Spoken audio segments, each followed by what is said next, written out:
వంశీ గారు, ఇప్పుడు జనరల్గా వేరే స్పోర్ట్స్ అంటే ఎమోషన్స్కి ఎక్కువ ఛాన్స్ ఉంటుంది.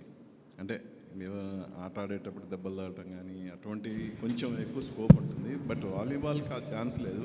సో హ్యూమన్ ఎమోషన్స్ని ఎలా మిక్స్ అయిపోతున్నారు? సార్ నిజం చెప్పాలంటే వాలీబాల్లో ఇంకా ఎమోషన్ సార్. మా ఊరిలో మా చిన్నప్పటి నుంచి మేము క్రికెట్ కంటే వాలీబాల్ ఎక్కువ ఆడాము సార్. నాకు తెలిసి ఈ వీడియో చూస్తున్న చాలామంది ఊర్లో జనాలకి అది అర్థమవుతుంది. పొద్దున్న లేస్తే వాలీబాల్ ఒక 4 గంటలు, ఈవినింగ్ అయిన తర్వాత ఇంకో 6 గంటలు కూర్చున్న తర్వాత అది ఎలా ఆడేమో కూర్చుని మాట్లాడుకోవడానికే మాకు ఇంకో 2 రోజులు పడుతుంది అనమాట.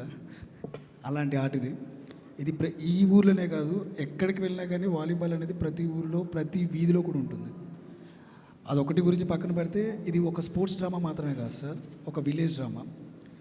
నేను కమిటీ కుర్రోల్లో కొంచెమే చూపించాను అలాంటి డ్రామాని. నాకు తెలిసి అందరూ ఎక్కువ చూపించాను అనుకుంటున్నారు. డెఫినెట్లీ అంతకు మించి ఉండబోతుంది. హ్యూమన్ ఎమోషన్స్, వాల్యూస్, ఎథిక్స్, ఒక ఊరు, ఆ ఊరి యొక్క జనాలు డెఫినెట్లీ మళ్ళీ ఇంకా చూడబోతున్నారు.